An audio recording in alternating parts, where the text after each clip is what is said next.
Midnight on Earth podcast with your host, Jake Weaver. Engineered by Cedric Swan.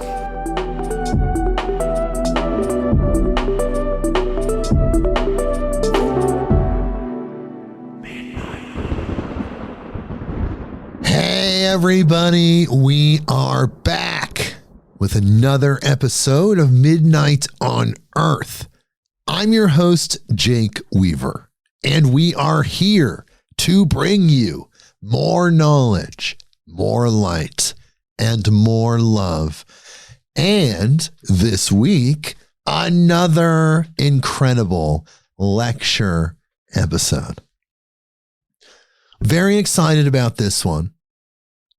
It's a lecture that's actually new to me personally, but I realized so far in the calendar year 2025, we have not integrated a lecture from the great Manly P. Hall yet, somehow.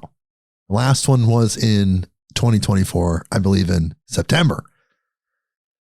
So all of you at this point, after this much time, these episodes that have gone by, so many of them, you know that I love Manly P. Hall, his ability to teach people verbally, vocally, and his encyclopedic knowledge. So we're bringing him back. He's back. He's here today with us, me and Manly and yourselves out there. We're going to be listening to this incredible lecture called Developing the Skills to Make Decisions. Right? This is a good thing. How to make decisions. We're just going to learn. This is just like a learning episode. Bryn Anderson, who is usually here with us, unfortunately could not be here today. She is dealing with some personal things related to her mother's health. So if we could just take a second to send some healing energy to Bryn's mother. Her name's Debbie. Incredible lady. Do that right now together. And I'm sure she would be very grateful. She couldn't be here. She wanted to be here. She loves these Manly P. Hall lectures as well. So, wow. But before we do that, I have to, as I always do a social media shout out. I need this information to be out there, spreading in the internet, growing, forming mycelial networks within social media and social communication, as I said with Crystal Cassidy. And that takes spreading the word, following me, interfacing with the algorithm. So follow me on Instagram at midnight_on_earth. Follow me on Spotify, Apple Podcasts, Google Podcasts. Wherever you go, it's integrated into Apple Music. There's Audible. Wherever you go to get podcasts, it's absolutely everywhere. Click that button that links us so you get a notification when an episode drops, because they're always so good. We're always learning something, aren't we? And word of mouth, even talking to people about this, people that you know that love these type of podcasts, this type of information, you know who those people are. Bring them here, midnightonearth.com. And since she is not here, I'm really going to, again, send healing energy to her mother, Debbie, and also, as our sponsor, mention her incredible company, Vital Force Herbs. VitalForceHerbs.com is her website. She created incredible herbal blends crafted with her knowledge, her understanding that address various wellness situations that you might find yourself in as a human being in a physical body. We have these natural remedies. Have these people like herbalists that learn these things, aggregate their knowledge, and just create powerful, natural products that are able to address these wellness situations. I have to dance around the language, if you know what I mean. Grounded, calm, deepest dreams, radiant heart, immune support. There are so many incredible blends, and they are crystal infused. She has a proprietary crystal infusion method that I believe, as I've said before, activates something within the blends themselves energetically. It amplifies it, or something is going on because of that. And that's what makes her company and Vital Force Herbs stand out so much. There are some fantastic herbalists all over the world, and they make incredible products as well. But for me personally, yes, perhaps, maybe I'm biased. I can lean that way, knowing that Bryn has given so much to this show. But would I feel the same way had I not ever met Bryn Anderson? I would say yes. And really quick, I almost forgot the discount code, 30% off any order, free shipping, MIDNIGHT. You put that in the discount code box at checkout. Again, 30% off, free shipping, any order, as little as one bottle. It's practically free if you account for the shipping, and you get to try this incredible product. So please do that. When you support Bryn, you are also supporting this podcast. We love you so much for that. We have incredible support energetically in all different forms, and we appreciate that type of support as well. So check that out, vitalforceherbs.com. Okay, and it is just us. It's us, guys. This is just me and you listening right now. Could be a group of you listening to this episode, but it's me talking. It's me and all of you, or just you. But in that quantum timeless sense, it's all of us together listening to this incredible lecture. Manly P. Hall, just like any other guest, whether they're in this dimension or they have graduated, we still read their bio. So here we go. Going to read the bio that I have for Manly P. Hall. So here we go. Manly Palmer Hall, born 1901, graduated in 1990, was a renowned philosopher, author, and mystic who delved deeply into esoteric traditions and spiritual knowledge. Born in Peterborough, Ontario, Hall moved to the United States at a young age and soon became a prominent lecturer on occult and metaphysical topics. His curiosity and passion for ancient wisdom culminated in the publication of The Secret Teachings of All Ages in 1928, a monumental work that explores the symbolic meanings behind myths, religions, alchemy, mysticism, and secret societies, and I would say more even. Hall's ability to synthesize complex spiritual ideas from diverse traditions made him a unique figure in the 20th century spiritual landscape. Over his lifetime, he authored more than 150 books and delivered over 8,000 lectures. His teachings spanned subjects such as Hermeticism, Rosicrucianism, astrology, comparative religion, and the symbolism found in sacred texts. In 1934, Hall founded the Philosophical Research Society in Los Angeles, a center dedicated to the study of philosophy, comparative religion, and personal development. Now you know why I love this guy. The PRS continues to preserve his vast collection of manuscripts and teachings. Hall's work has had a lasting impact on those seeking spiritual growth often serving as a bridge between modern spiritual seekers and ancient wisdom traditions. Despite passing away in 1990 under terrible circumstances, Hall's influence remains significant among students of esoteric and philosophical studies.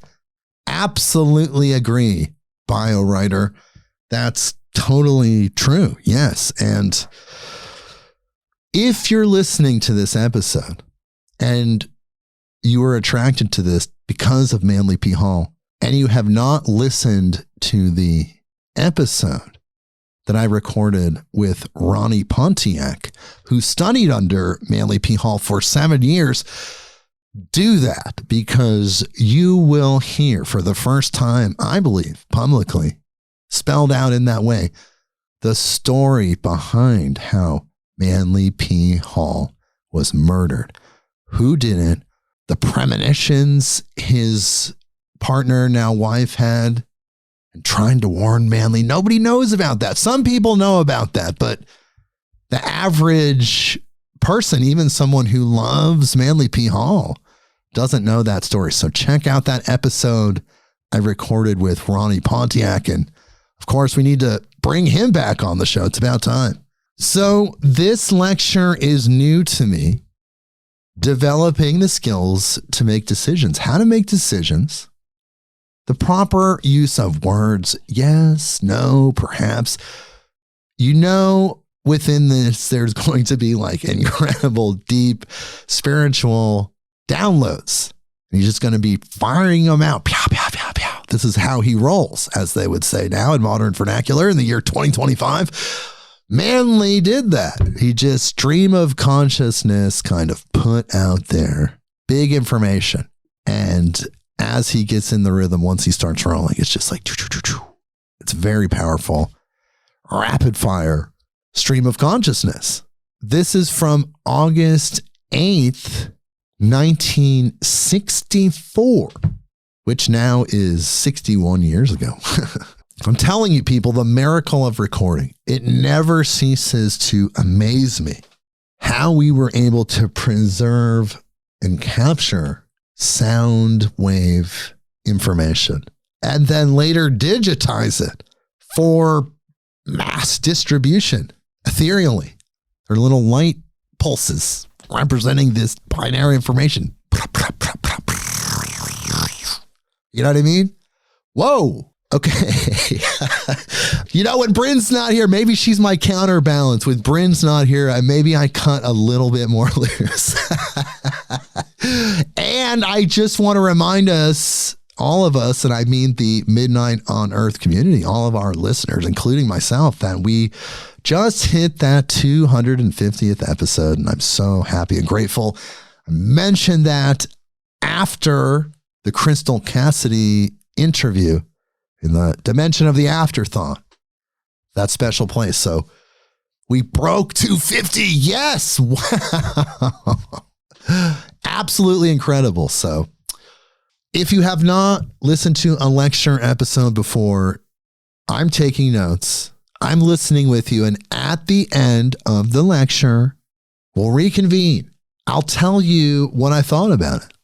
I'll talk about the notes that I wrote down and what we learned together, myself, yourself, all of us. So that is what we do for our Midnight on Earth lecture episodes, bringing in the spirit of Manly P. Hall. He's going to teach us again through the ether how to develop the skills to make decisions. Look, we all have to make decisions. Sometimes we get wrapped up in the pre-thought dimension, which tends to be a fractaling dimension, spiraling out sometimes too far. You got to make that decision. So this is going to be very interesting. Here we go. Manly P. Hall, developing the skills to make decisions, August 8th, 1964.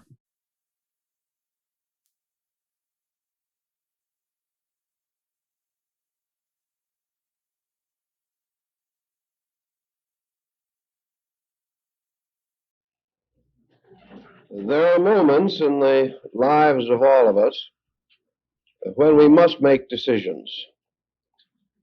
And it is very important that we develop a certain skill in deciding the proper courses of action. This is only one example of the importance of the integration of the inner personality. Without some solid foundation of conviction, it is very difficult for us to chart any program or determine value in any area which comes to our attention. It is therefore important to our discussion this morning that we tell something of the background behind the power of man to decide, how this power operates in daily life, and the resources which make decision possible.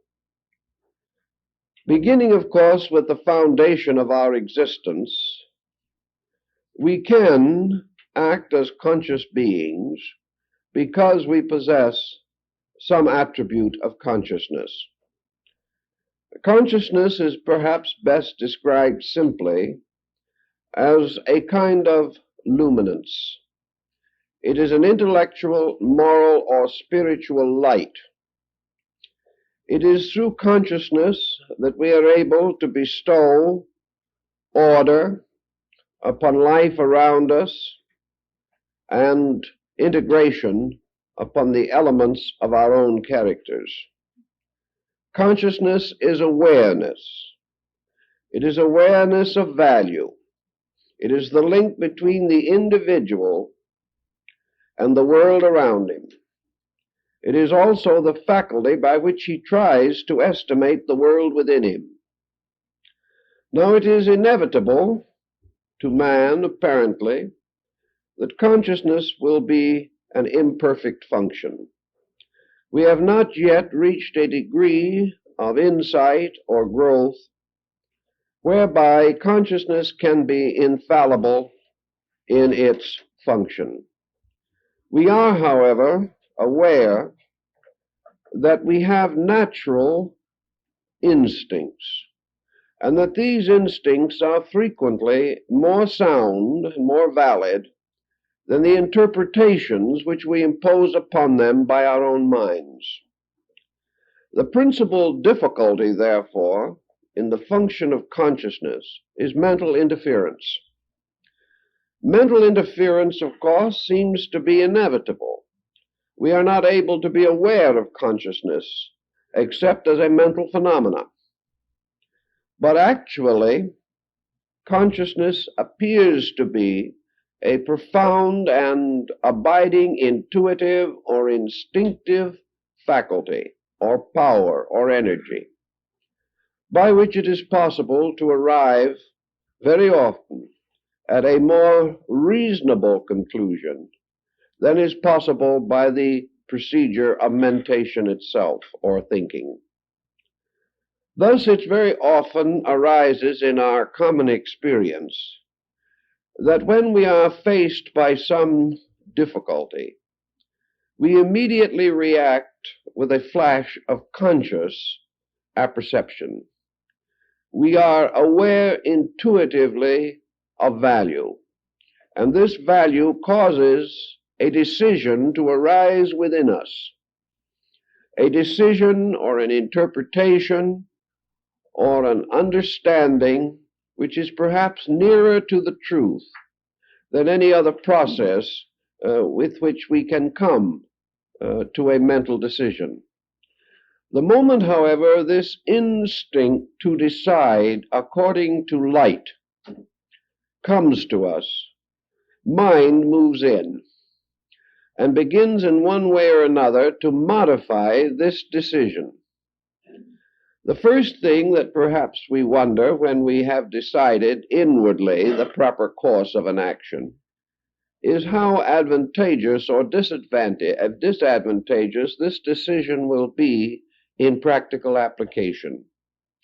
We may say to ourselves, we know what is right, but this which is right is not expedient.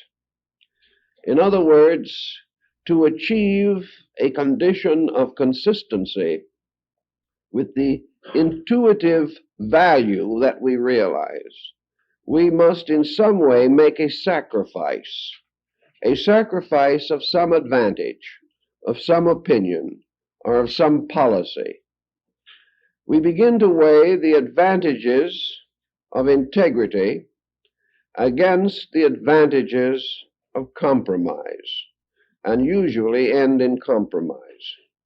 We are not able to take the full responsibility as human beings for the best use of our own inward enlightenment. Knowing certain things to be true, we still act contrary to that knowledge. And the only explanation of this contrariness must lie in mental interference. Mental interference in this case may also be supported by emotional interference. And the person who perhaps would choose to be of good character in an undertaking ends up in a very faulty position. He lacks the courage to make the proper decision. Now, in what way does courage get into this problem? Courage probably represents to a large degree the energizing of an attitude. Courage is that power which gives us the continuity of effort necessary to support a conviction. It also gives us a certain sense of value, by means of which we try to remain true to principle. Thus, the effort to support a right decision is usually called courage. By courage, we also mean that the individual weighing and measuring a decision is determined or resolved to take the responsibilities which must accompany decision. The individual who is not willing to face the results of his own decision will immediately begin to compromise that decision in his own thinking.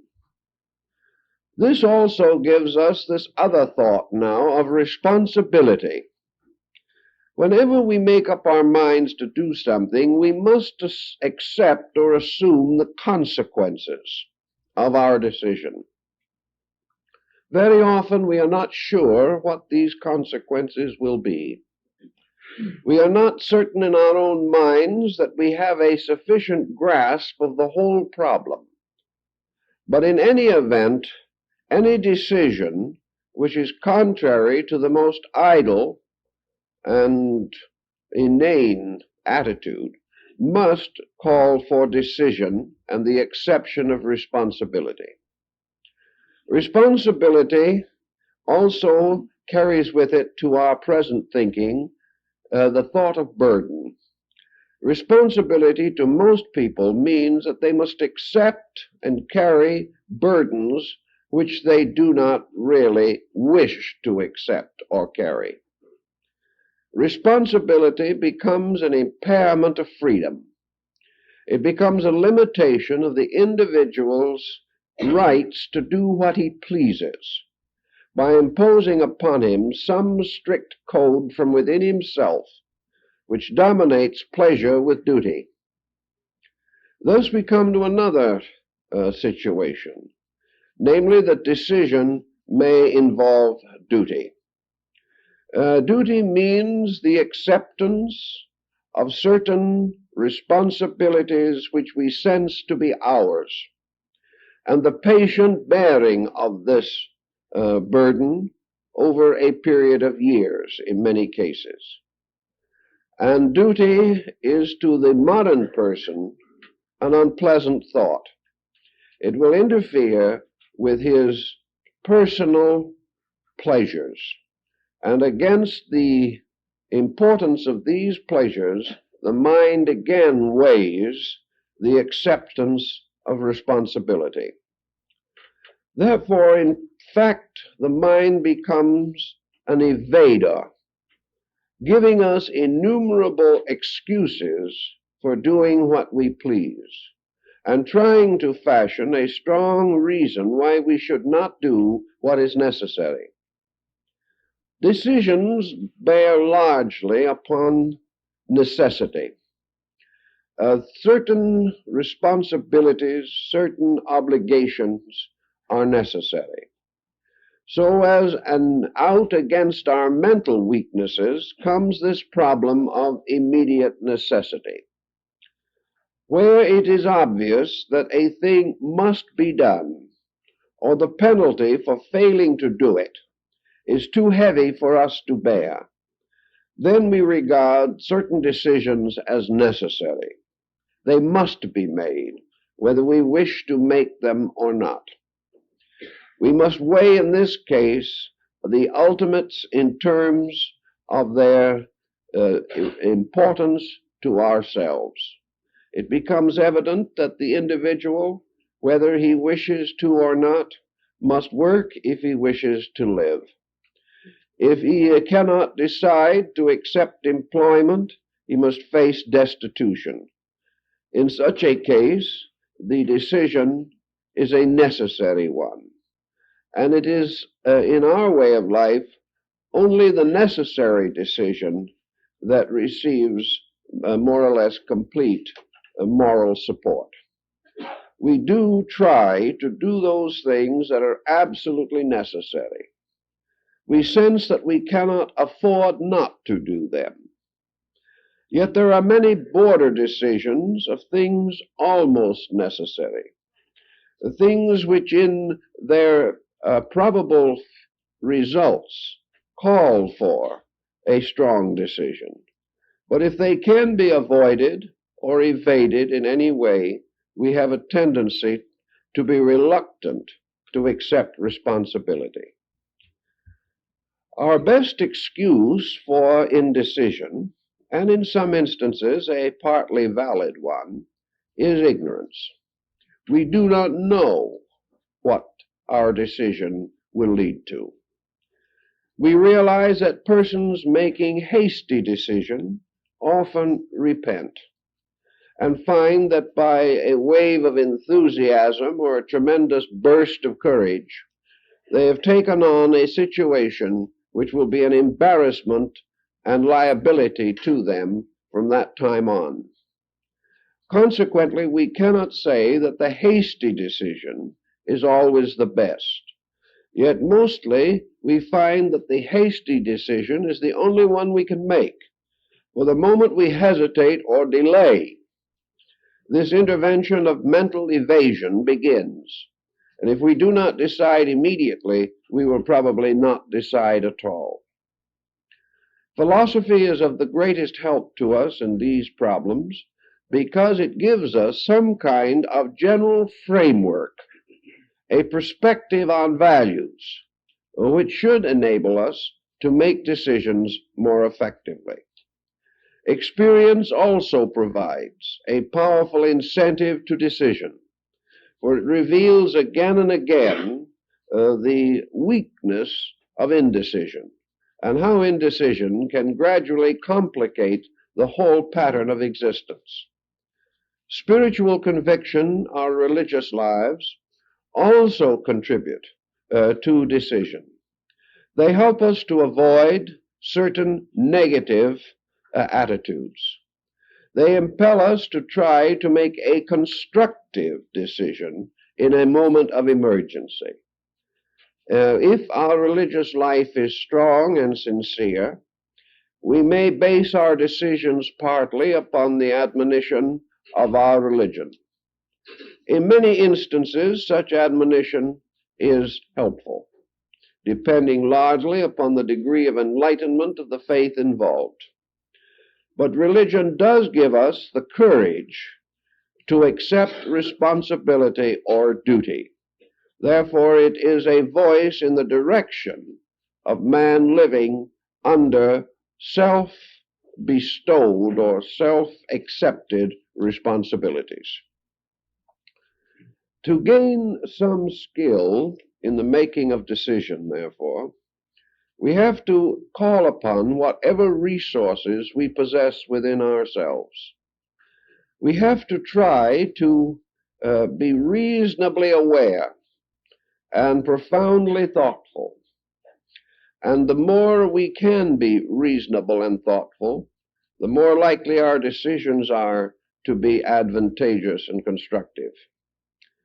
So with this background of the problem, we must try to understand a little better how to go about the actual process of deciding things. Decision next presents us with a problem of choice. Nearly always a decision involves two or more possible answers. Decision, therefore, is a matter of determining between good and bad, or even better and best. Some things seemingly are so divided in their values that decision is extremely difficult. In these matters, wherein there seems to be no clear indication to ourselves as to which is the wiser course, under this situation, it is often wisest to suspend decision, to wait until the situation clarifies to some degree, to wait until a more obvious indication of directive is available. So in this case, perhaps, we can use the word perhaps advantageously, that we can not say we will not decide, but we will not pass judgment upon the evidence available. This can happen in law, where a judge is not satisfied with the available information. He is not certain that it is possible for himself or a jury to come to a reasonable conclusion on the basis of the facts at hand at that moment. This may call for a retrial, or this may call for recalling witnesses, or whatever process is necessary in order to increase available knowledge on the subject.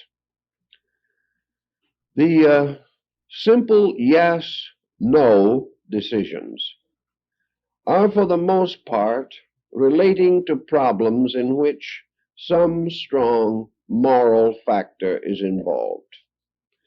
Wherever the individual must make a decision within the area of his judgment, the area of his attained insight, it is usually important for this decision to be clear-cut.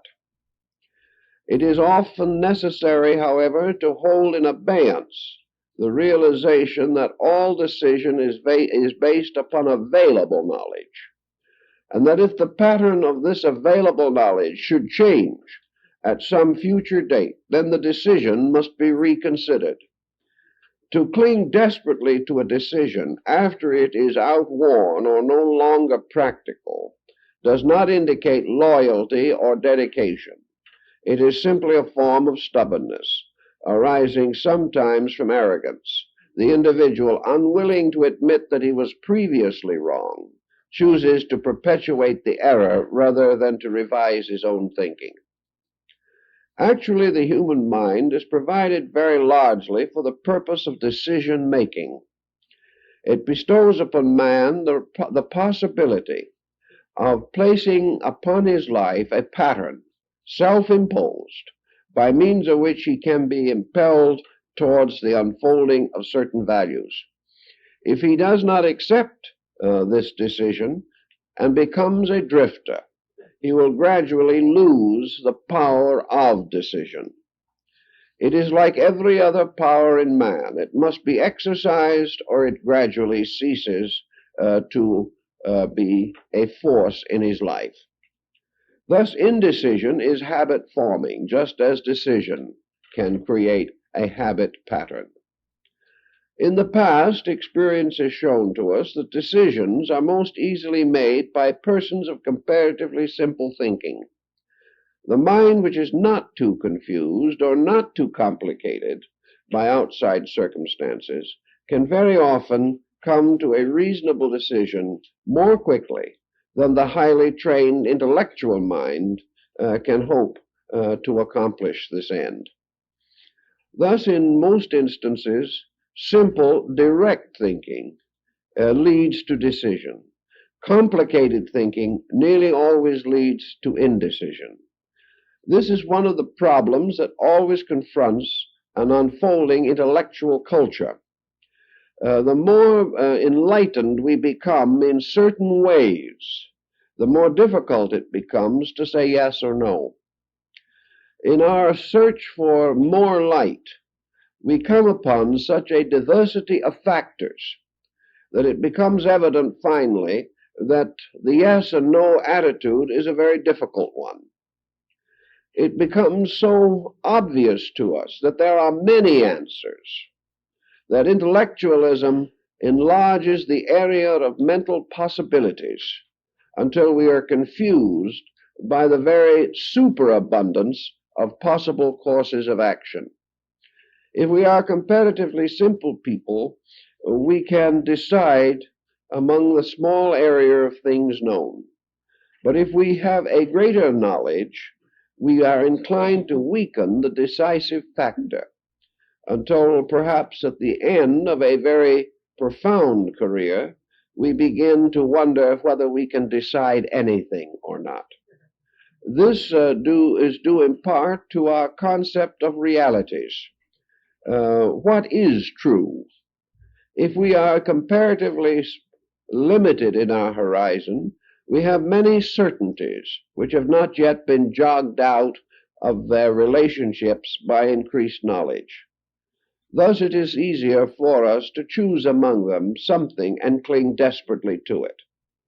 But as the area of possibilities increases, and we begin to search for motives, try to plumb the depths of other persons' characters in an effort to find the reasons for their actions, we may come at the end to a condition in which we can decide little, if anything. This, however, should only apply to our relations with other people. Actually, decisions to most of us do involve other persons. Our decisions must be as to whether we wish a certain person for a friend, whether we wish to do business with a certain firm or organization, how we shall decide the education of our children, who shall be responsible for domestic incompatibility.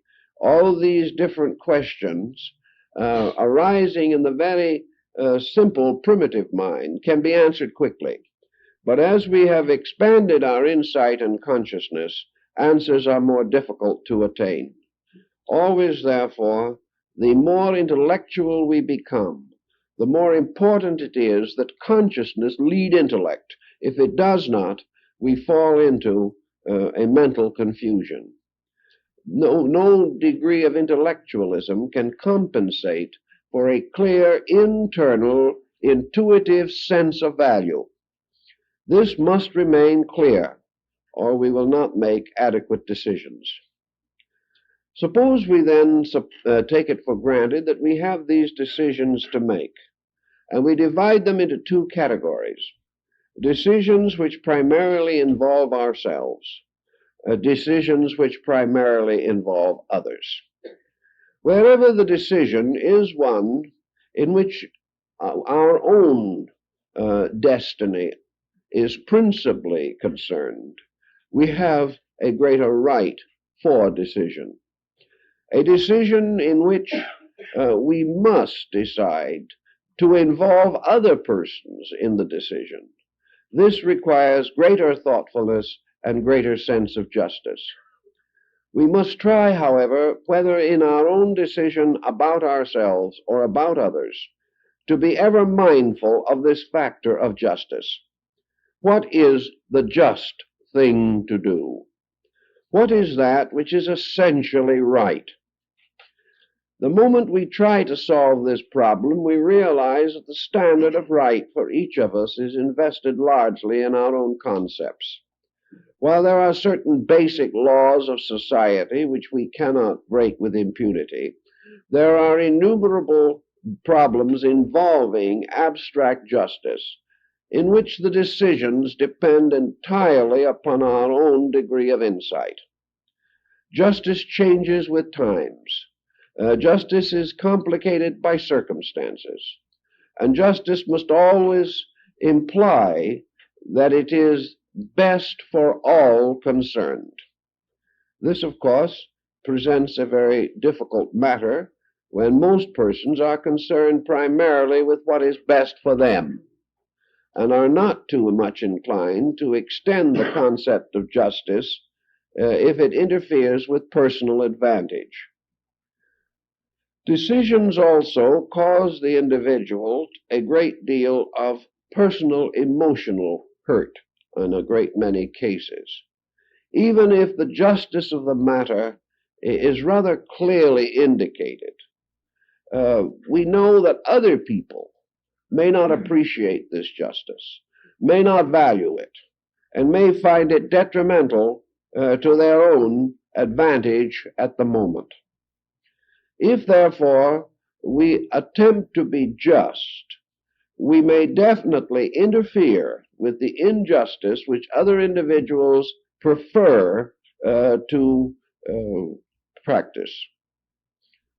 Therefore, we have to ask ourselves the question, to what degree have we a right to hurt other people?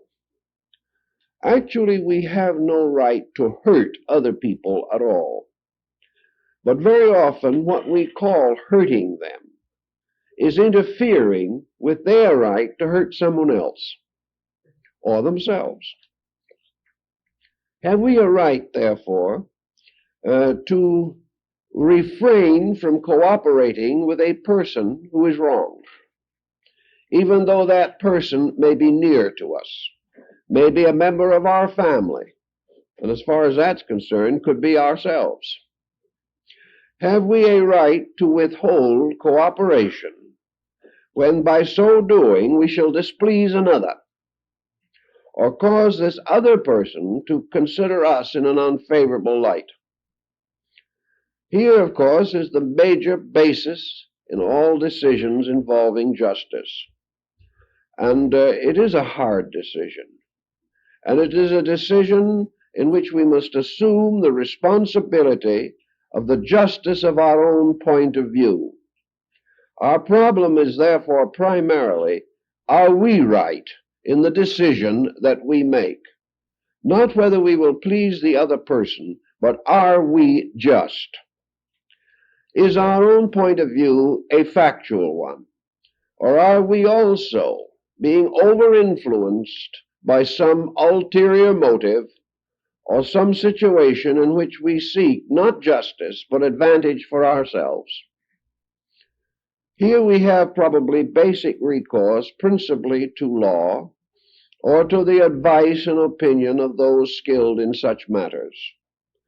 Where a very important decision involving other persons must be made, it is sometimes necessary for the average individual to have professional help or guidance, to try and make sure, if he is sincere, that his judgment or decision is the best for all concerned.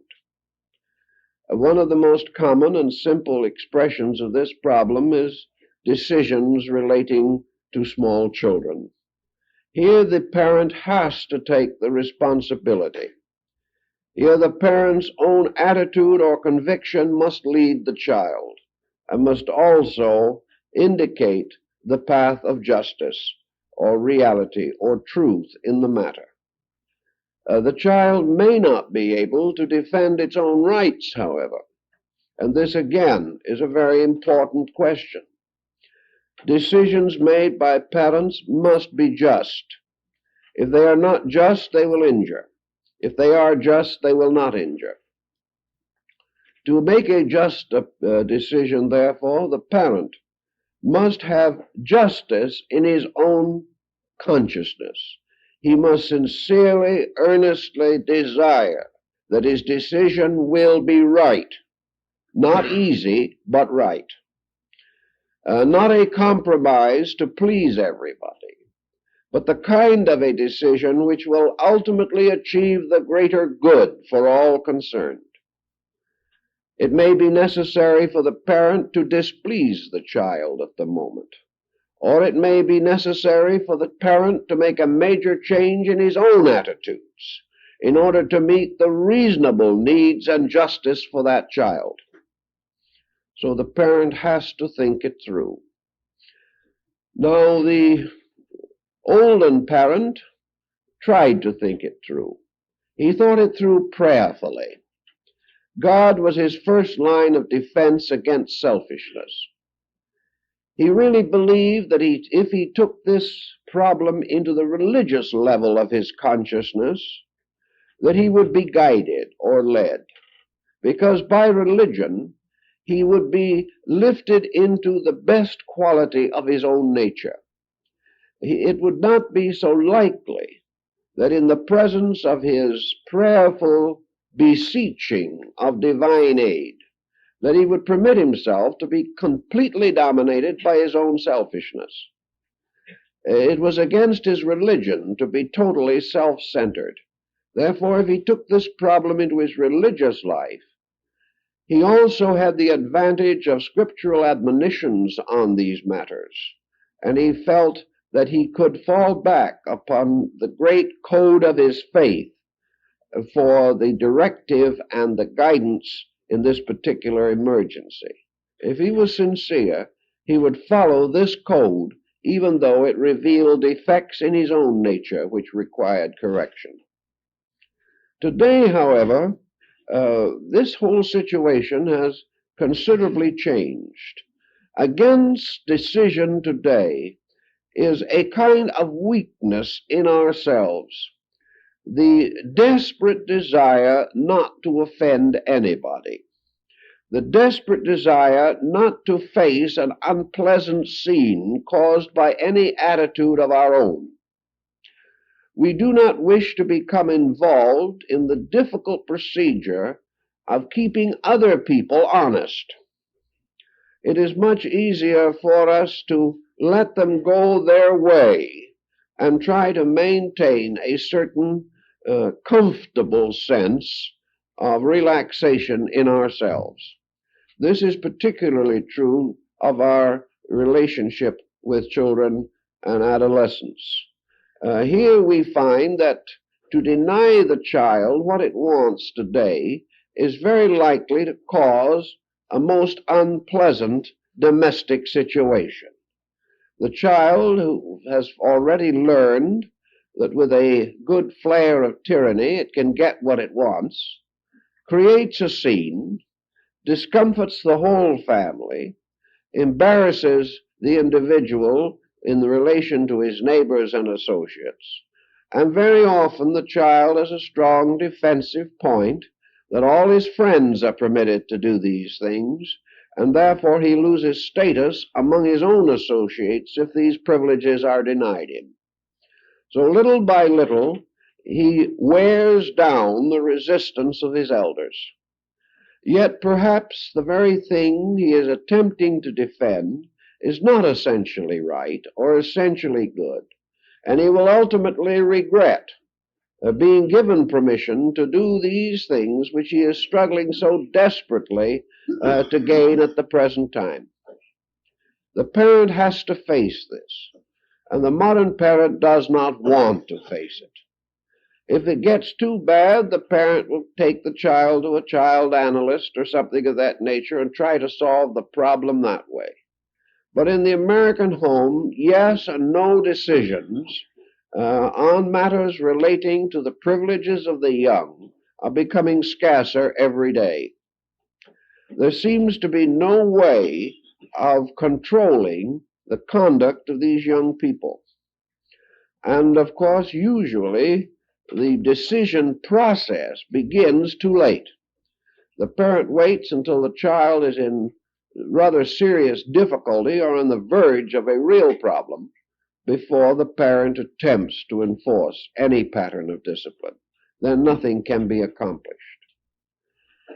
Having failed to create understanding in the child as it grows up, having failed to emphasize to the child, either by instruction or example or both, the importance of self-directive and self-control, the child is at a serious disadvantage and is not at all interested in a justice which he knows nothing about. So here the matter of decision becomes a troubled one. It can lead to unpleasantness, and it can lead sometimes almost to tragedy. So the parent has to weigh this kind of matter very carefully to try to determine where truth is. What is the truth of the situation? If the parental requirement is right, not motivated by selfishness, not dominated by an attempt to escape the responsibilities of parenthood, if this decision is an honest and just one, good for both parent and child, then it must be made and it must be enforced, even at the expense of a troubled scene. The reason why it must be made and enforced is that failure to do so merely procrastinates a serious condition. It pushes into the future something which must ultimately be faced, and the longer it is delayed, the greater the problem will be. The parent who cannot lead in decision for the children or the child must ultimately bestow upon society an undisciplined human being, that child, whose power to damage the world in which it lives increases with every year of its own life, and the power to damage its own happiness and its own future increases to the degree that it cannot be properly controlled and directed during formative years.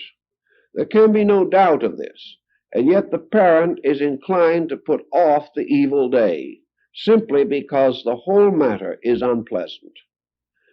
In matters of decision, therefore, we have to fight through this unpleasantness in our effort to determine the facts. Another area in which decisions have to be made that are sometimes extremely difficult are in cases of incompatibility in home life. This type of decision, if it is delayed too long, leads to the most desperate dilemmas, disasters, and tragedies. If it becomes obvious that human beings cannot abide together in peace and order, then decisions have to be made. The longer these decisions are procrastinated, the greater the personal damage to all involved.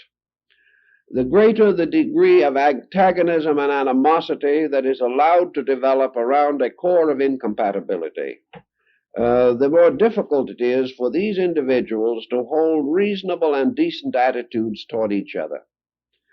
Not to be able to view other persons with a certain amount of basic respect, even if there may be an absence of affection, when we lose respect, we damage our own psyche.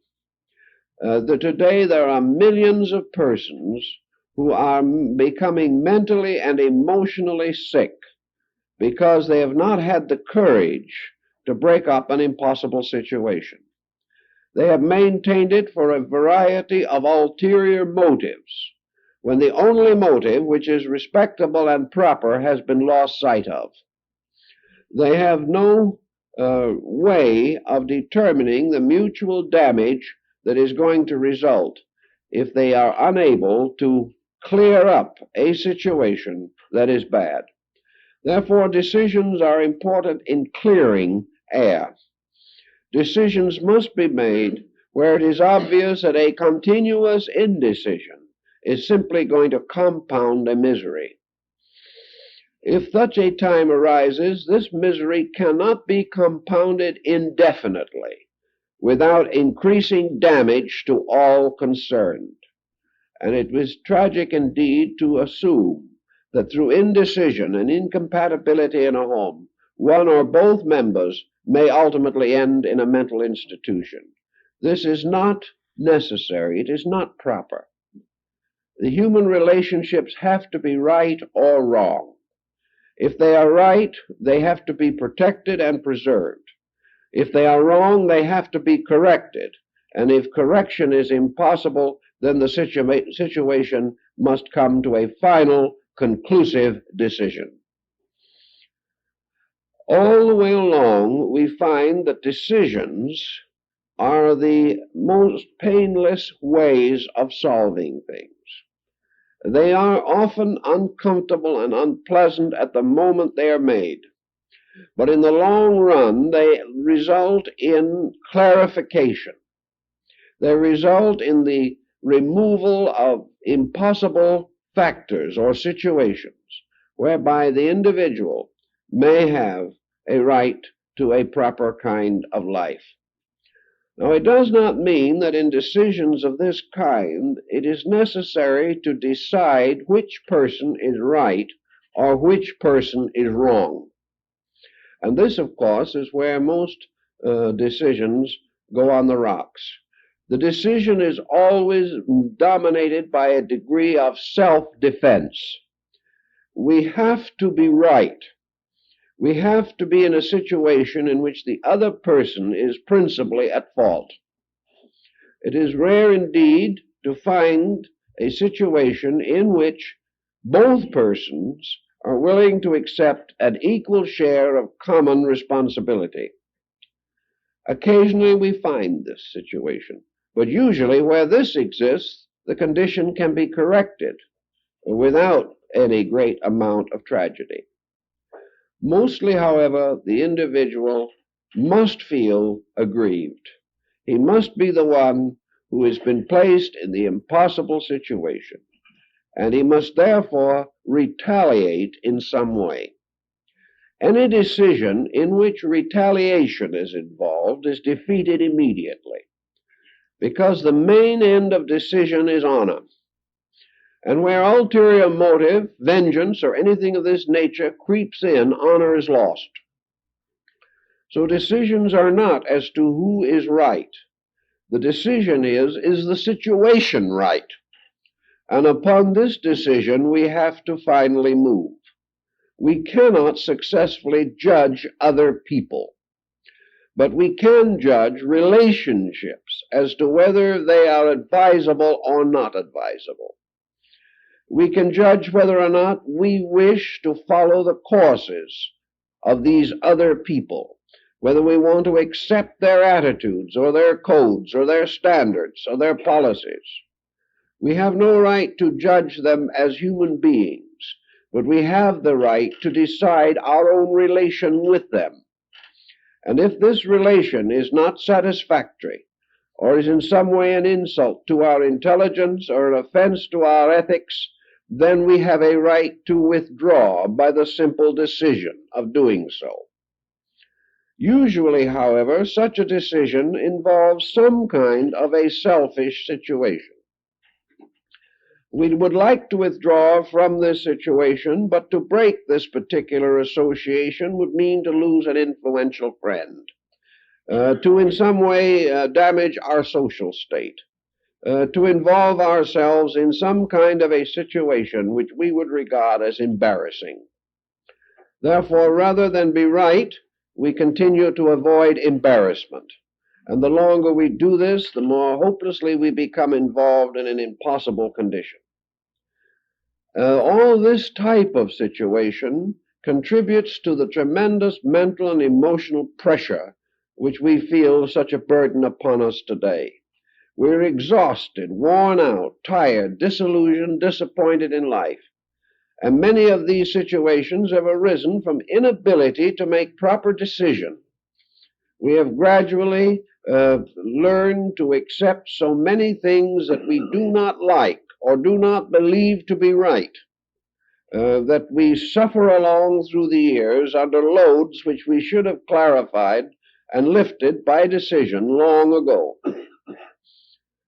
We cannot, in our modern way of life, permit these expediencies to become the dominant considerations unless we wish to be more tired, more exhausted, more disturbed continuously by the pressures of circumstances.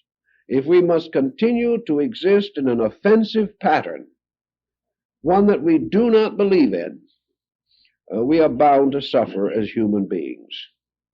Consequently, we have a right to say this beyond any reasonable doubt, that where a decision involves ourselves alone, we have every right to live as near to truth as it is possible for us to do, and we cannot afford not to make every decision as nearly truthful as it is possible for us to make it.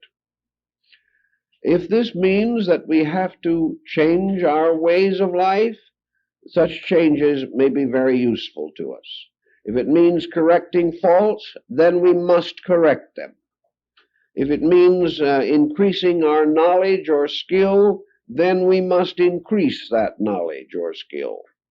Or if it implies greater control and directive over our own mental and emotional processes, we must achieve this control or directive.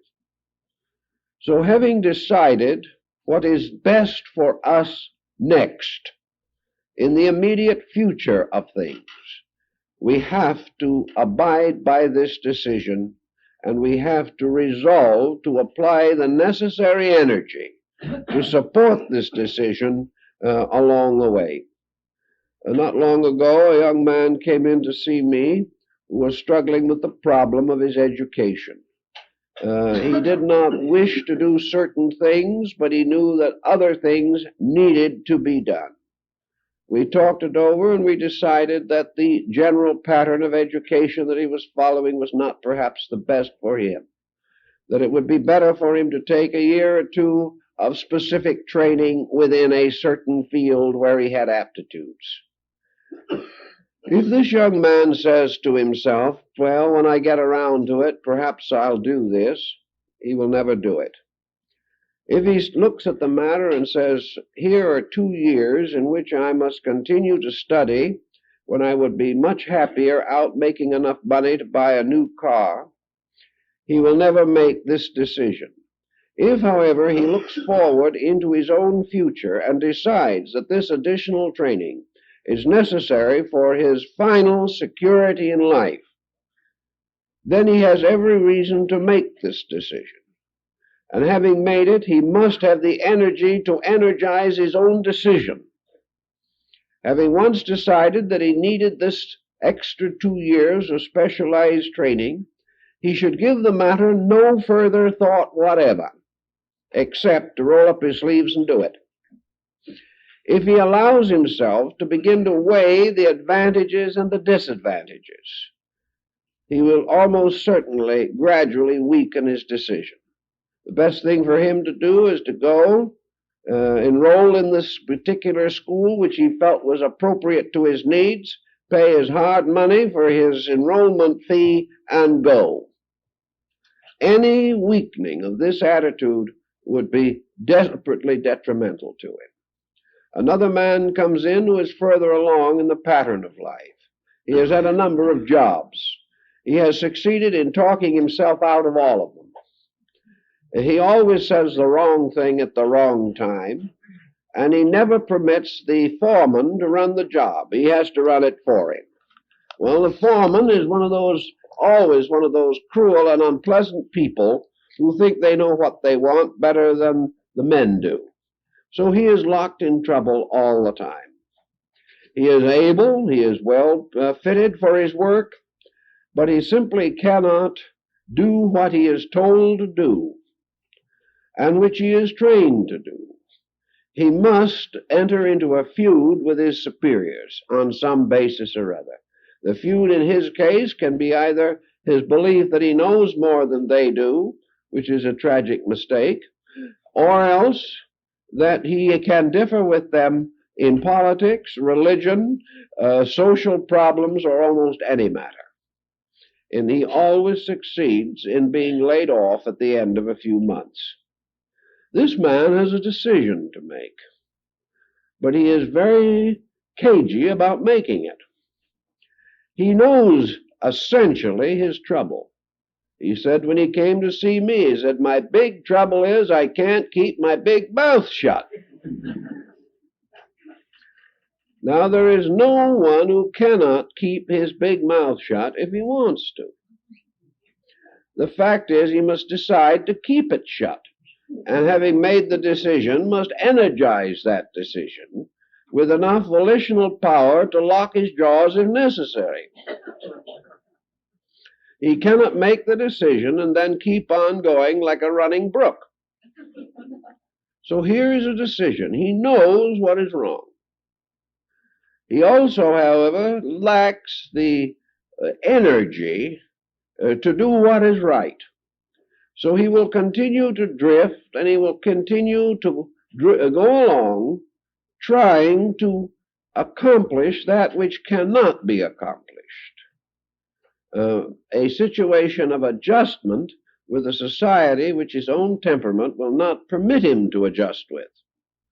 Now, his only other out, if he wants to really get down to serious thinking, is for him to train himself and skill himself until he can be the foreman. But this is a little too difficult. He really thinks he is already, but other people haven't noticed it. So he has not the energy to do the larger accomplishment in himself. And he knows the values and facts involved. He is making trouble for himself and other people. They naturally resent it. If he has the wisdom and the decision to know what he wants to do, what he wants to accomplish, and will settle down quietly to a plan, energized by his own will and sustained by his own consciousness, he can gradually achieve the condition he wants. But this means continuity of effort and the continuous energizing of a plan, of a pattern, of a way of doing things which he himself knows to be right and necessary. It is the lack of this power to make the decision and keep it that has permitted a negative habit of his own to take complete control of his life. It will only be a little while before a person like this drifts into the condition of being unemployable. He then has nothing to look forward to except Social Security.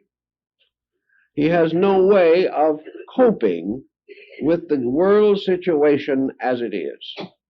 Now, it is not necessary for this man to believe that his foreman is all-wise or all-knowing or a noble character. But he is being paid to do a job. He is being paid to fulfill the requirements of a day's work. His own character must permit him to earn his own wage. And if he is unable to accept the idea of earning it under a certain situation, then he must change his own relation with society through constructive achievement of his own. He cannot enter into a one-man war against foreman. This will not work. It will only end in disaster for himself. So there are all kinds of these personal decisions. A mother man comes and says, I'm getting along very well. I see a good future. I have a close and sympathetic family, but I discover, somewhat to my embarrassment, that I'm drinking too much. I'm gradually developing into an alcoholic. This man says he is convinced that he is not yet an alcoholic, but he sees the symptoms coming. He is working with other men who have also drifted into alcoholism. And this poor chap is in a complete dilemma. He has not the slightest idea what to do about it. It has frankly not occurred to him to stop drinking. This is just too much. It hasn't occurred to him that he has the strength of character to stop. It hasn't really occurred to him that there's much of anything he can do. He's almost ready to go out somewhere and spend $5,000 or $10,000 taking some kind of a cure. He feels that the only way that he can stop drinking is to have somebody else stop for him. If he can only have some elaborate process to build up his self-confidence, or if he can have a pill or an injection or something of this nature which will solve the problem, then perhaps he can get over it. This man is in the face of a decision. Why can't he make the decision? Well, probably because he has never made one in his life before and has no knack for it. He has not been a person of decision. He happened to have a fair education, a fair start in life. He dropped into a fairly good situation and has stayed in it. He is able, but he has no basic strength. He has never been tested in any great decision of life. He happens to have a rather good family that is pulling for him. It's not a strong family, but it's on his side. He has had nothing that really forced him to make a clear-cut decision. To face a situation of this nature with the alarm and anxiety which is hurting this man is almost unbelievable. Yet it is common to millions of persons today. They simply do not know how to say yes or no and mean it. They do not know how to say, this I will not do, and stop doing it. They can say the words time after time. Perhaps many of them have said them 100 times. But there's no energy behind this. The individual lasts on his decision for 2 or 3 days, or maybe a month, and then he's right back where he was before. There is no continuous support. This man, in other words, has no confidence in himself. He has no sense of the strength of his own basic character. He is perhaps not religious enough to have any great faith in divine intercession in these matters. He is not enough of a philosopher to recognize the power of consciousness within himself. And he's not enough of a psychologist to know that he can change his own mind. All these negatives working against him simply to prevent him from making a decision which he knows he should make and which his natural responsibilities require that he must make. Here is a simple problem of trying to get a little libido into a decision. He just doesn't seem to know how to go about it. One way that many people have found to help out this when they're a little weak and do not know what to do next is that the one thing this man could do would be to go to everybody he knows and tell them all that he stopped drinking. This will sometimes produce the necessary result, because he is then thrown into the situation of being forced to admit his weakness to many other people if he drinks from that point on. He doesn't want to face his fellow club members after he has told them this. He doesn't want to go home and face his family after he has told them this. He certainly doesn't want to face his employer or his fellow workmen after he has assured them that he is not going to do this anymore. So if he makes a wide enough public announcement, perhaps it will have helped. Strange and funny as this may be, I know a case in a small town where a man with a decision of this kind paid for an announcement in the newspaper so that the whole town would know. And it helped. He did finally succeed in overcoming the fault which he had publicly announced that he was now about to cure. So very often this type of thing will help a little, because it throws the individual's ego into the pattern. His self-pride, his sense of being admired by those around him will then force him to keep the decision he has made.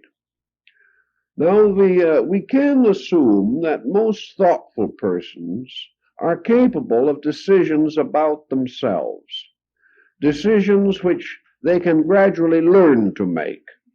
And much of this type of decisional work comes almost automatically if we begin to raise the level of our own understanding.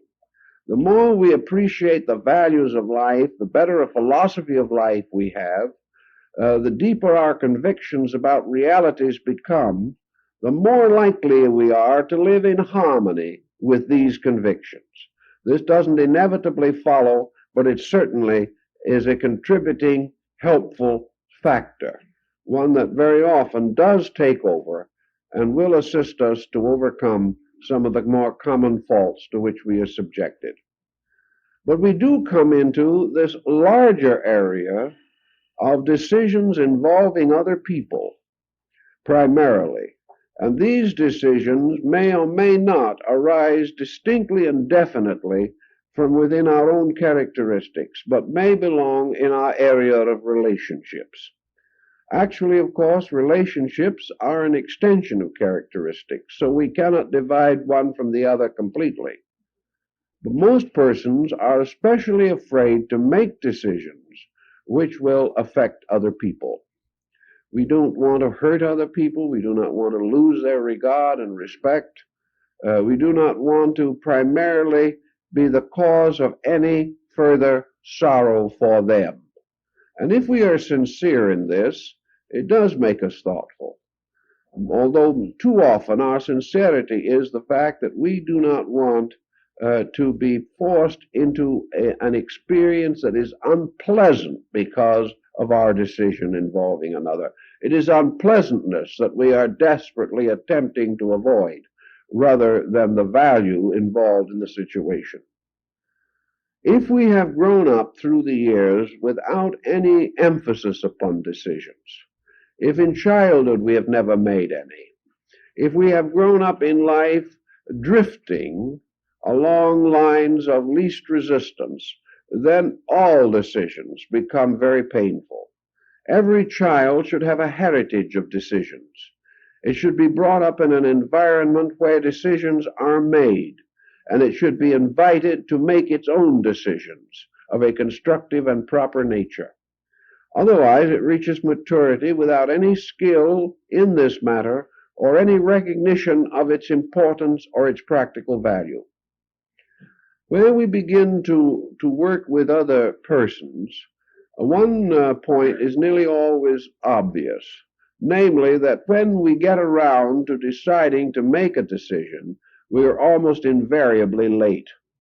We are so late that the situation is already well out of hand. We begin to realize that this decision would have been quite possible and much easier 20 years ago than it is now. We have gradually allowed situations to create patterns. We have supported these patterns for a long time, and it is rather bewildering to all concerned if we suddenly withdraw that support. We have been doing something until everyone has become accustomed to our doing it that way. They have come to expect it, require it, demand it, and they're going to be very unhappy if we change. So this kind of a decision nearly always is one that has been built up until we have finally painted ourselves into corners where it is almost impossible to get out. Sometime, however, in the course of this pattern, the decision may be forced upon us. One common type of decision involving this situation is the person who is easily imposed upon. There are some people who simply are perpetual victims of some form of unfair treatment. They are negative a little bit. They think they are very kind. Usually they are quite weak. But they are constantly and continuously victimized. These kind of people have built up a surrounding pattern in which others have come to expect to victimize these weaker ones. They have come to take the same attitude toward these persons that neighboring nations seem to be developing toward the United States. They expect us to feed them forever. They do not expect us to expect them to be grateful. They do not expect us to expect them to pay back anything. We are presumed to be a kind of kindly, stupid people who will support anybody for any reason, for any length of time. Now, there are people like this. And if suddenly one of these persons who has been acting as Lady Bountiful to some cause withdraws this support, everyone is highly indignant. It becomes a major decision leading to all kinds of unhappiness, disturbance, misunderstanding, and actual hatred in too many instances. Yet along the way, every thoughtful person has to sit down a little bit and judge what his character pattern is doing to other people. Is he helping or is he hurting? And in the final analysis, if he wakes up, he must decide to do that which is helpful. He has to decide many things, perhaps, that he is not particularly anxious to decide. He has to think through what will happen if his children inherit his wealth. He has gained or saved all through the years in order to provide these children with an inheritance. What is he giving them? Is he giving them the foundation of a better life, or is he giving them an opportunity for personal ruin? These things a thoughtful person must think through. If he does not think things like this through, he is inevitably, perhaps without any intention, going to hurt people. He is going to do more harm than good. He is going to make life impossible for those around him. So he has to decide how his actions are going to affect others. And he also then is going to have to decide why he acts as he does now. Is this person who is struggling desperately to leave a vast inheritance, is he doing this because of primary love for his children? Is this the thing that motivates him? Is he really concerned over their security? Is their good his real purpose? Or is this whole thing merely an excuse that he has developed within himself? An excuse for a power drive, which he cannot justify unless he believes that the end justifies the means. If he did not have a noble purpose, presumably, at the end of it all, he probably could not endure his own procedures from day to day. So because he believes that he's going to leave it all to his children or all to charity, he allows a power drive to dominate his own conduct. He thinks he is being a great magnanimous philanthropist. Actually, he is a person who really enjoys the process of hoarding money. And he has to find an excuse which will justify him in his own eyes and the sight of other people. He has to sit down also, however, and think it through. What is he doing to himself? What is he doing to others?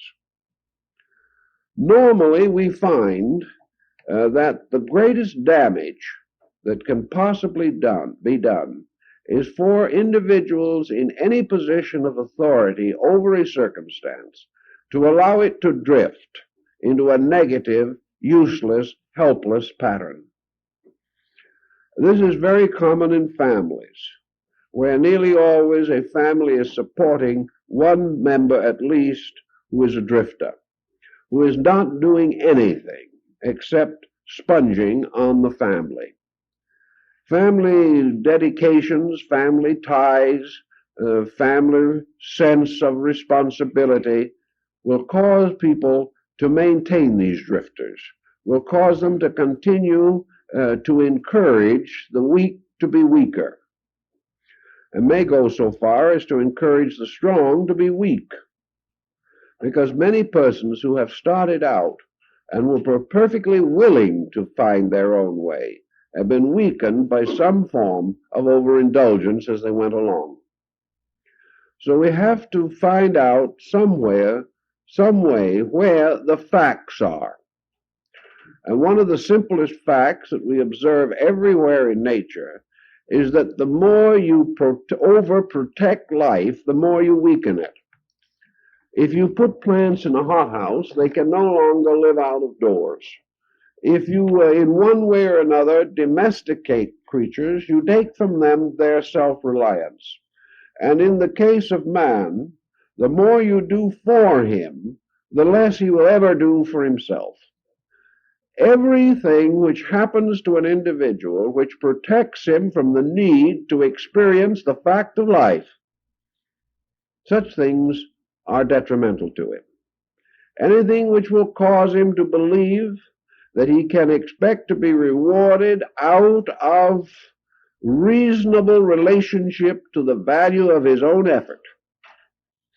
Anything which has to do with the get-rich-quick policy or waiting for the old folks to die is bad for all concerned.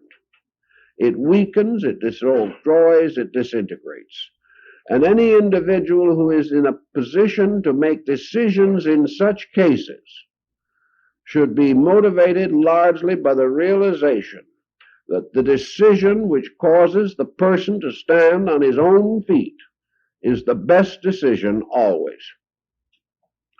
If situations have reached such an impossible impasse that such natural values can no longer be clearly stated, then the decision which produces as much as possible in this direction is the more valuable.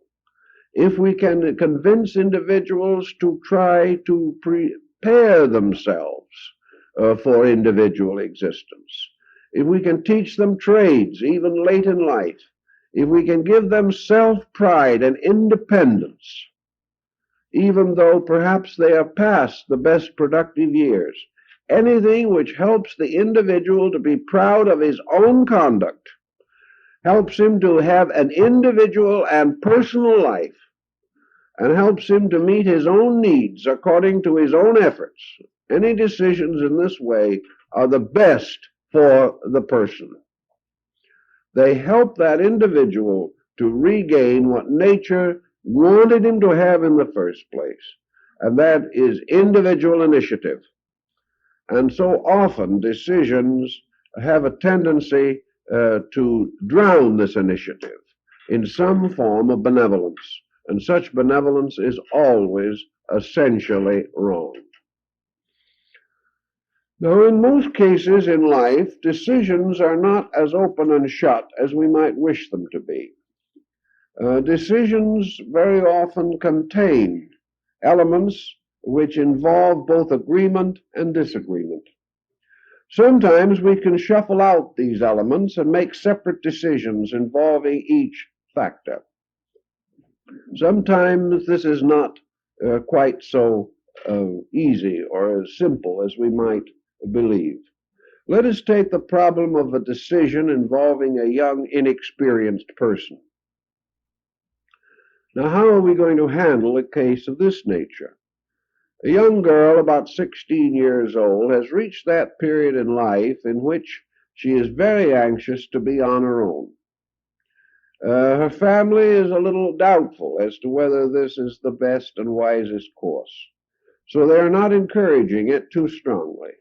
The girl is becoming more and more rebellious and has more or less decided that she is going to have her own way regardless. Now, what is the family responsibility, and what is the place of the girl in the decision? The place of the girl in the decision in this case is reasonably clear. Actually, she is not of age. Therefore, at this period in life, she is assumed naturally and psychologically to be under the directive of the parents. Now, the power of the parents to exercise this directive depends very largely upon what has already been set down. If this is the first time the parents have ever crossed her, they are in for trouble, and so is she. If this is the first time parental authority has stepped in, and has now stepped in only because the parents are afraid for the child, we are going to have a little trouble up ahead, because the foundations of value were not established soon enough. There was not enough understanding between parents and child. This is most likely true in this case, or otherwise the child would not be so completely resolute in determination to get out and get on their own. Had there been a closer understanding, this would not have been so intensive. Yet, obviously, a decision has to be made, and the decision finally worked out reasonably well, due to a little careful thinking which met most of the factors involved. It was decided that the young lady was probably going to start college in the next year, therefore that she would go to a college in another community and thereby have a certain educational discipline, live in a girls' dormitory, and be under supervision, yet away from home.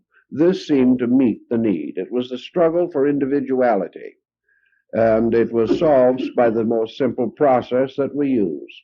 The individual simply substituting one authority for another, but not escaping entirely from authority. If the child attempted to escape from authority completely at this age, the decision would have been wrong, both for her and for the parents.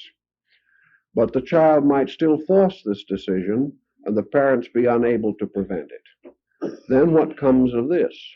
The answer is again that the parents may have, and probably do have, a certain karmic responsibility in this case.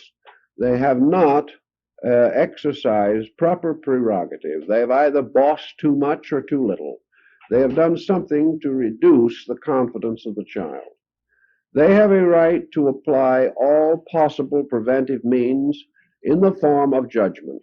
They can sit down and talk it over with the girl. They can do everything they can to inform her of the problems and the probabilities of her decision. If at the end of this time she resolutely refuses to see any good in their side and is locked completely in the determination to be on her own, she will ultimately win her decision. Whether she has to wait a year or two or not, she will ultimately force herself into this condition. She will be on her own. But this is only a fragment of a decision. The thing that she has not taken into consideration and cannot is the matter of the situations that will arise out of this decision and which will require a further series of decisions over a period of years. This she is not prepared for. So she has made a decision. She has said yes or no when she has not a full awareness of the facts. And all decisions made without awareness of the facts are likely to be dangerous. The parents may communicate some of the facts. If the person refuses to accept them, then the person involved creates a karmic pattern also. They create a responsibility to gain through experience, perhaps suffering, that which they have refused to accept through counsel. Nature is going to inevitably force these persons into proper decision, but it is often a long and difficult path attended by sorrow and even tragedy. But where the person cannot think these things through reasonably, we have trouble. A decision is not merely a stubborn attitude. A decision is an enlightened attitude. It is in every case the individual using the best of his faculties to determine the course of his action, based upon the old Greek concept that that person is best and wisest, in whose nature that which is the best governs the rest. And this is where all decisions have to arise, trying to bring them from the best part of ourselves into common action. Then we must commit ourselves to a responsibility by a decision. It is very wise for us to analyze the problem carefully. For it may be that a commitment which is made today will not be according to our insight in the future. If we therefore bind ourselves with obligations which we cannot break without dishonoring our own nature, we are then very likely to ultimately be held in bondage by our own decisions, unless these are of a purely moral nature. If we therefore bind ourselves to organizations by commitment, if we bind ourselves to creeds or doctrines, or if we mortgage the future to an unreasonable degree by some very heavy load that we assume without full knowledge of the circumstances that may arise, it is quite possible that we shall get into a serious or unhappy state due to a decision that was made at a time when it seemed perfectly reasonable. But this reasonableness is no longer valid. I think we should all bear in mind then that all decisions that we make have to be conditioned decisions. It is becoming much too dangerous to make decisions over futures, the facts of which we do not know. So instead of making decisions forever and ever today, I think we have to make decisions as of now, recognizing the importance of a living code of conduct rather than one that is bound to some past and ancient pattern.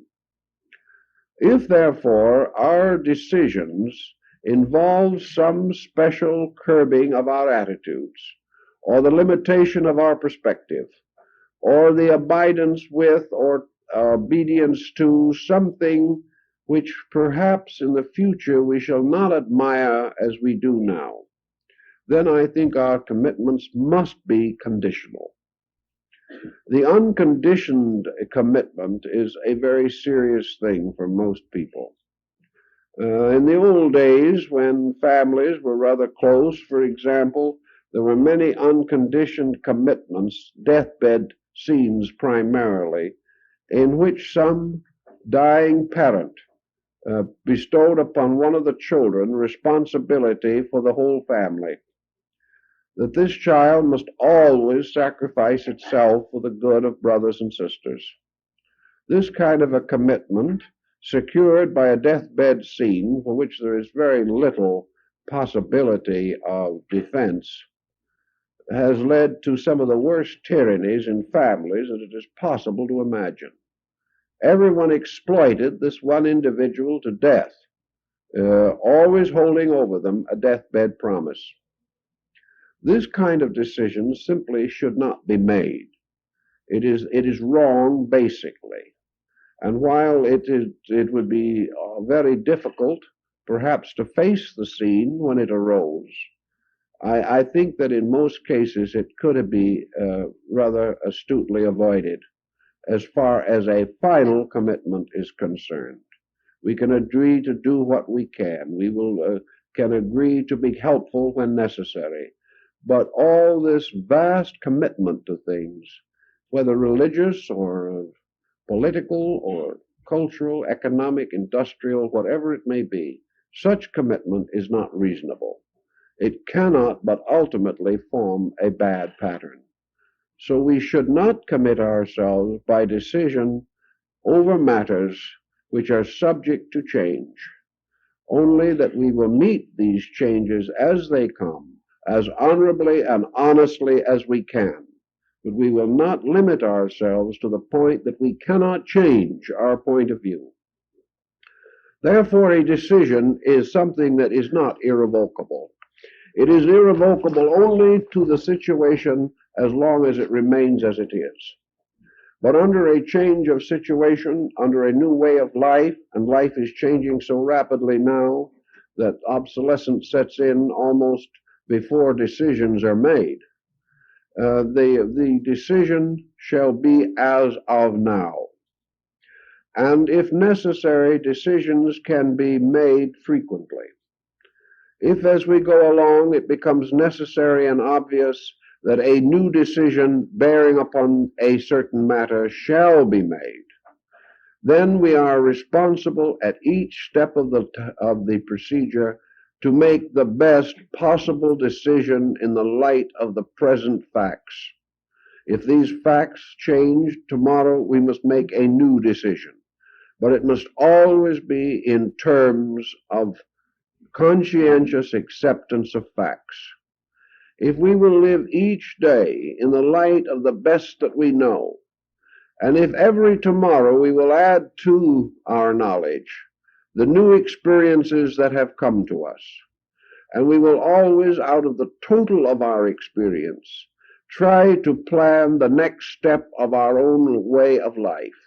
And from the total of our experience and insight, try to cooperate as fully as we can with the needs and problems of other people.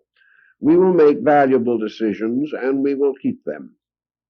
And no individual who claims to be enlightened can avoid the need for decision. Nor can anyone afford to admit weakness in the fact that, having recognized a certain decision to be necessary, that he lacks the courage to continue the practice of that decision. Everywhere along, we simplify and make things easier. Also, the person who can make decisions is finally easier on his friends. When people know what we are going to do, know what to expect of us, know that we are honest, straightforward, that we are going to do things as clearly and cleanly and honestly as we can, we bestow upon them not only a good example, but a vast assistance in their relations with us. They know where we stand, they know what their own position can be and should be. It is very hard for our friends and families if we are undecided, if we do not know what we are doing or why. It is very difficult to hope that others can cooperate with us well. And it is wrong to subject other people to the shock of our constant vacillation from one attitude to another. So a great and firm decision actually makes for a better relationship with society. Other people know the kind of people we are.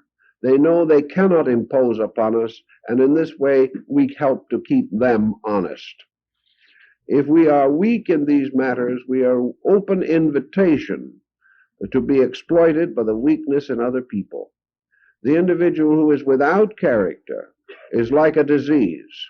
He will spread his peculiar type of toxin to other people.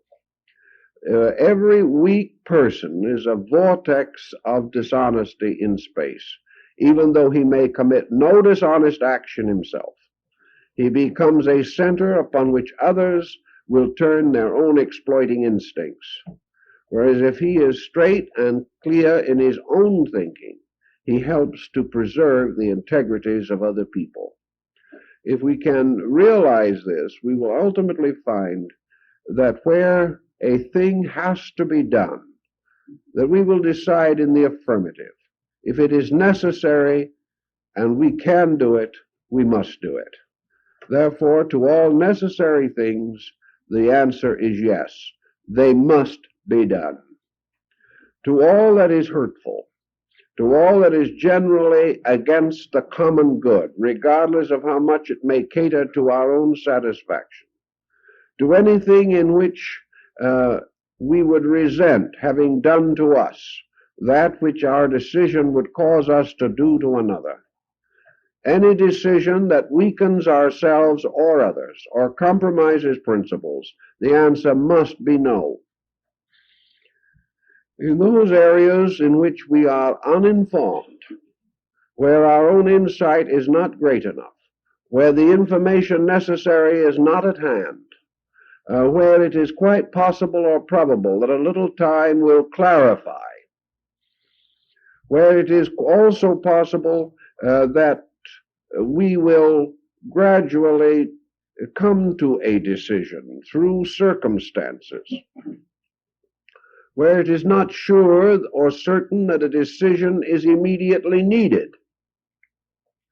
or where the decision involves some matter so trivial in its own nature that it is of no abiding consequence, then probably our answer could be perhaps.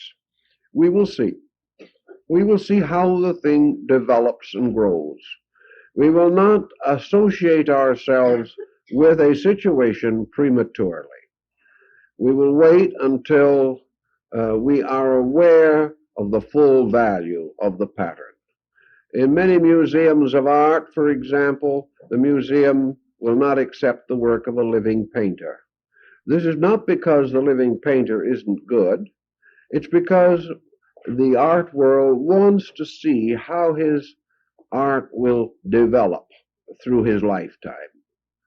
It may be that he will gain a great reputation, and the museum will give him a strong endorsement, and then for some reason he will change his style and destroy all the confidence that has been built in him.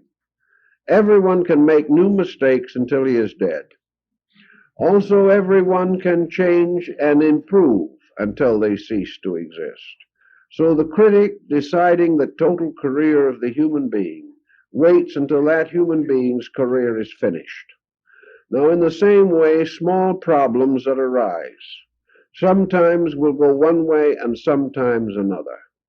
It is premature for us to give our allegiance to causes that are not yet well founded. It may be premature to give our decision as to the conclusion of event where the event itself is still in a formative state. Perhaps we cannot decide which politician we will vote for. We have to wait until he reveals his own character, his own platform more completely. So where it is wiser to wait, where wisdom calls for further consideration, or calls upon us to make a more detailed examination ourselves before passing judgment, therefore requiring additional time for research or thought, or for inquiry. Under those conditions, our answer is perhaps. But the perhaps answer should never be one which is an evasion. It should never arise from the fact that we do not want to commit ourselves. That should arise from the fact that we do not feel qualified to commit ourselves, that we are not sure, that we do not know, and therefore that any commitment would either be an over-intensive allegiance, or else it would arise from some ulterior motive. Consequently, the maybe decision is not an easy way out. When we say perhaps, we are not tossing the responsibility back into the universe again. What we are really doing is giving ourselves the necessary breather. And in many decisions, particularly those that arise in a heated state of problem, we have to have a breather. Consequently, if at a time involving decision we are angry, upset, hurt, offended, feel a great injustice in ourselves and a natural antagonism against the cause thereof, that is not the time for a final decision. So in the absence of clarity of internal viewpoint, we must suspend judgment. We must do not less in our legal handling of our own affairs than we would expect of a just court.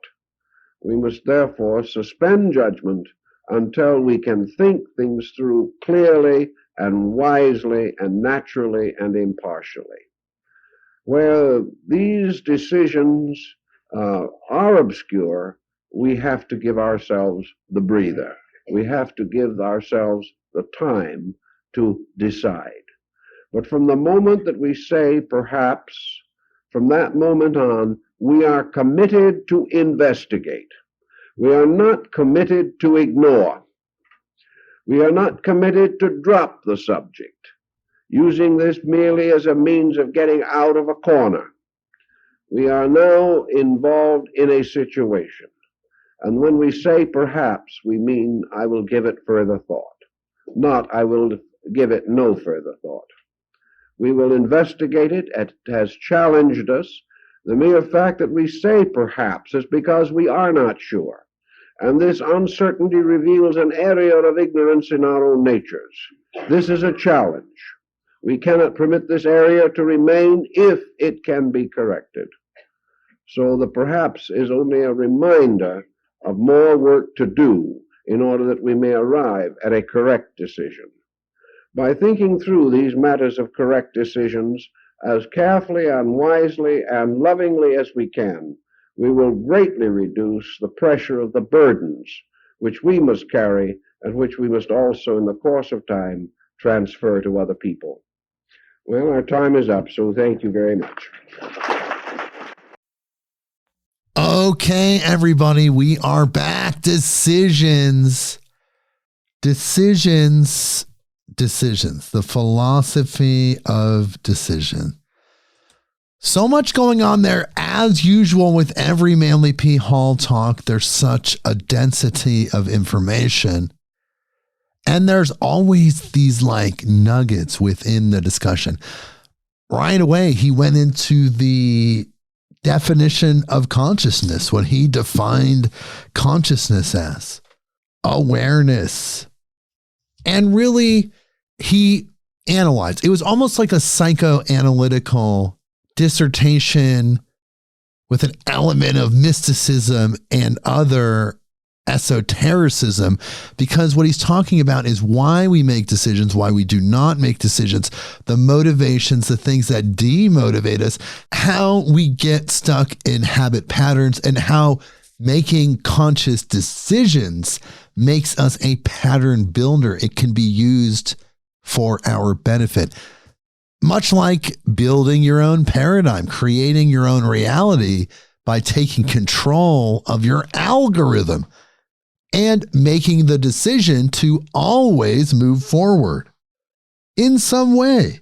And yes, mental interference, so many different things holding us down, creating these biochemical reactions. But it's up to us to get above that, to get around that somehow in this incredibly strange, awesome, incredible 2025 world, to develop ourselves personally. Those decisions create clarity.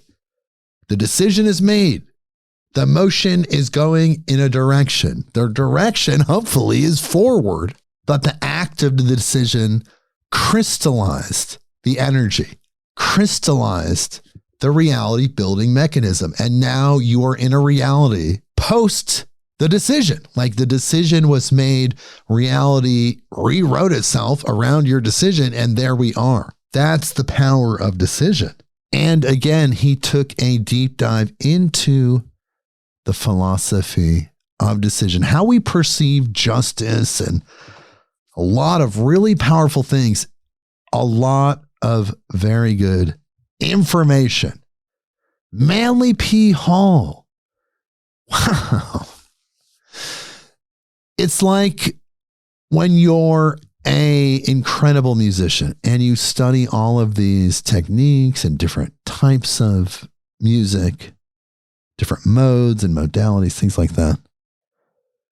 And you integrate all that into your algorithm, your musical playing algorithm, what you choose to play when you play. He did that with all of the possible information that was available and more, always finding rare books, always finding hidden or almost lost information. Of course, Ronnie Pontiac studied under him for 7 years. Again, check out that episode. Stephen Ross also had access to his vaults, and he has unpublished parts of the secret teachings of all ages available through his website and also on Amazon.